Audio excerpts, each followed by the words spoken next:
माँ को अपने बेटे, साहूकार को अपने देनदार और किसान को अपने लहलहाते खेत देखकर जो आनंद आता है, वही आनंद बाबा भारती को अपना घोड़ा देखकर आता था। भगवत भजन से जो समय बचता वह घोड़े को अर्पण हो जाता। वह घोड़ा बहुत सुंदर था, बड़ा बलवान। उसके जोड़ का घोड़ा सारे इलाके में ना था। बाबा भारती उसे सुल्तान कहकर पुकारते, अपने हाथ से खरहरा करते, खुद दाना खिलाते और देख देख कर प्रसन्न होते थे। ऐसे लगन, ऐसे प्यार, ऐसे स्नेह से कोई सच्चा प्रेमी अपने प्यारे को भी ना चाहता होगा। उन्होंने अपना सब कुछ छोड़ दिया था, रुपया, माल, असबाब, जमीन, यहाँ तक कि उन्हें नागरिक जीवन से भी घृणा थी।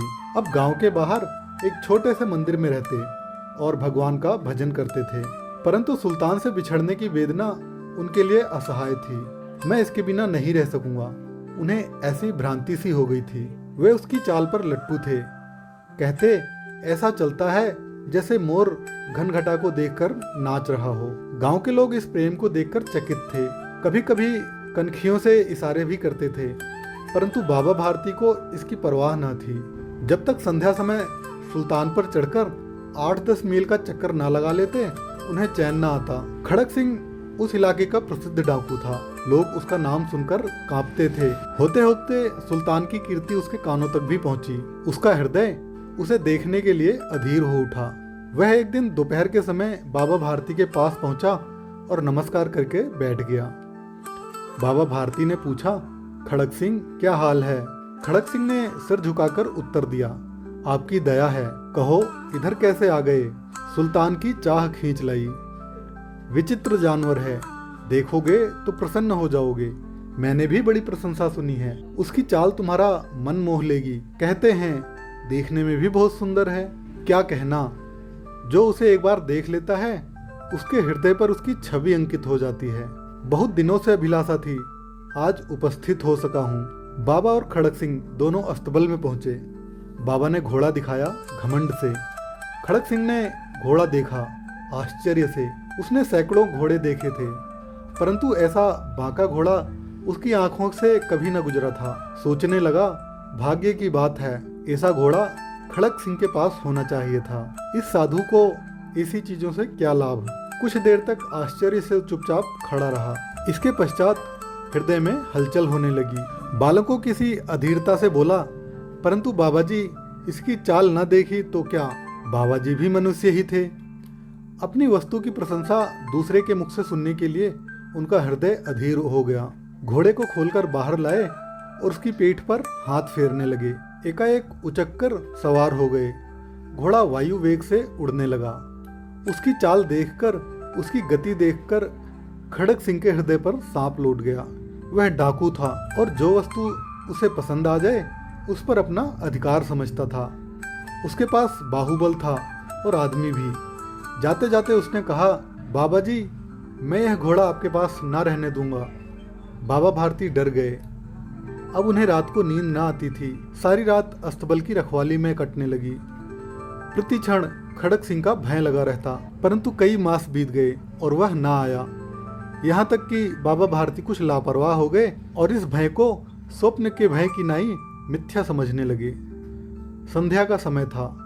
बाबा भारती सुल्तान की पीठ पर सवार होकर घूमने जा रहे थे। इस समय उनकी आंखों में चमक थी, मुख पर प्रसन्नता। कभी घोड़े के शरीर को देखते, कभी उसके रंग को, और मन में फूले ना समाते थे। सहसा एक जोर से आवाज आई, ओ बाबा, इस कंगले की सुनते जाना। आवाज में करुणा थी। बाबा ने घोड़े को रोक लिया। देखा एक अपाहिज वृक्ष की छाया में पड़ा कराह रहा है। बोले, क्यों, तुम्हें क्या कष्ट है? अपाहिज ने हाथ जोड़कर कहा, बाबा, मैं दुखियारा हूँ, मुझ पर दया करो। रामावाला यहाँ से 3 मील है, मुझे वहाँ जाना है। घोड़े पर चढ़ा लो, परमात्मा भला करेगा। वहाँ तुम्हारा कौन है? दुर्गादत्त वैद्य का नाम आपने सुना होगा, मैं उनका सौतेला भाई हूँ। बाबा भारती ने घोड़े से उतरकर अपाहिज को घोड़े पर सवार किया और स्वयं उसकी लगाम पकड़कर धीरे धीरे चलने लगे। सहसा उन्हें एक झटका सा लगा और लगाम हाथ से छूट गई।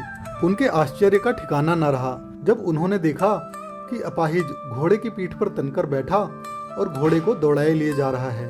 उनके मुख से भय, विस्मय और निराशा से मिली हुई चीख निकल गई। वह अपाहिज डाकू खड़क सिंह था।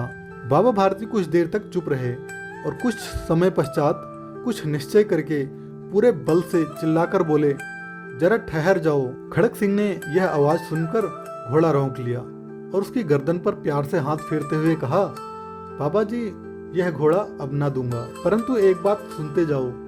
खड़क सिंह ठहर गया। बाबा भारती ने निकट जाकर उसकी ओर ऐसी आंखों से देखा जैसे बकरा कसाई की ओर देखता है और कहा, यह घोड़ा तुम्हारा हो चुका है। मैं तुमसे इसे वापस करने के लिए ना कहूंगा, परंतु खड़क सिंह केवल एक प्रार्थना करता हूँ, इसे अस्वीकार ना करना, नहीं तो मेरा दिल टूट जाएगा। बाबा जी, आज्ञा कीजिए, मैं आपका दास हूँ, केवल ये घोड़ा ना दूंगा। अब घोड़े का नाम ना लो, मैं तुमसे इस विषय में कुछ ना कहूंगा। मेरी प्रार्थना केवल यह है कि इस घटना को किसी के सामने प्रकट ना करना। खड़क सिंह का मुंह आश्चर्य से खुला रह गया। उसका विचार था कि उसे घोड़े को लेकर यहाँ से भागना पड़ेगा, परंतु बाबा भारती ने स्वयं उसे कहा कि इस घटना को किसी के सामने प्रकट ना करना। इससे क्या प्रयोजन सिद्ध हो सकता है? खड़क सिंह ने बहुत सोचा, बहुत सिर मारा, परंतु कुछ समझ ना सका। हारकर उसने आंखें बाबा भारती के मुख पर गड़ा दी और पूछा, बाबा जी, इसमें आपको क्या डर है? सुनकर बाबा भारती ने उत्तर दिया, लोगों को यदि इस घटना का पता लग गया तो वे किसी गरीब पर विश्वास ना करेंगे। और यह कहते कहते उन्होंने सुल्तान की ओर से इस तरह मुंह मोड़ लिया जैसे उनका उससे कभी कोई संबंध ही ना रहा हो। बाबा भारती चले गए, परंतु उनके शब्द खड़क सिंह के कानों में उसी प्रकार गूंज रहे थे। सोचता था, कैसे ऊंचे विचार हैं, कैसा पवित्र भाव है। उन्हें इस घोड़े से प्रेम था। इसे देखकर उनका मुख फूल की नाई खिल जाता था। कहते थे, इसके बिना मैं रह ना सकूंगा। इसकी रखवाली में वे कई रात सोए नहीं, भजन भक्ति ना कर रखवाली करते रहे, परंतु आज उनके मुख पर दुख की एक रेखा तक न दिखलाई पड़ती थी। उन्हें केवल यह ख्याल था कि कहीं लोग गरीबों पर विश्वास करना न छोड़ दें। उन्हें अपनी निज की हानि को मनुष्यत्व की हानि पर न्यौछावर कर दिया। ऐसा मनुष्य मनुष्य नहीं, देवता है। रात्रि के अंधकार में खड़क सिंह बाबा भारती के मंदिर पहुंचा। चारों ओर सन्नाटा था। आकाश पर तारे टिमटिमा रहे थे। थोड़ी दूर पर गांवों के कुत्ते भौंक रहे थे। मंदिर के अंदर कोई शब्द सुनाई न देता था। खड़क सिंह सुल्तान की बाग पकड़े हुए था। वह धीरे धीरे अस्तबल के फाटक पर पहुंचा। फाटक किसी वियोगी की आंखों की तरह चौपट खुला था। किसी समय वहां बाबा भारती स्वयं लाठी लेकर पहरा देते थे, परंतु आज उन्हें किसी चोरी, किसी डाके का भय ना था। हानि ने उन्हें हानि की तरफ से बेपरवाह कर दिया था।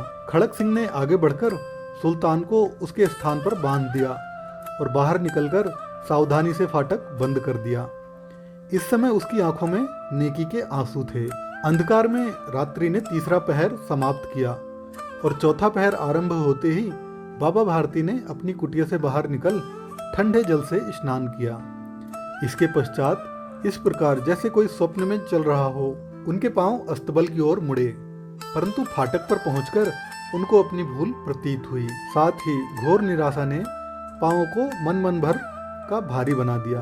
वे वहीं रुक गए। घोड़े ने स्वाभाविक मेघा से अपने स्वामी के पांवों की चाप को पहचान लिया और जोर से हिनहिनाया। बाबा भारती दौड़ते हुए अंदर घुसे और अपने घोड़े के गले से लिपटकर इस प्रकार रोने लगे जैसे बिछड़ा हुआ पिता चिरकाल के पश्चात पुत्र से मिलकर रोता है।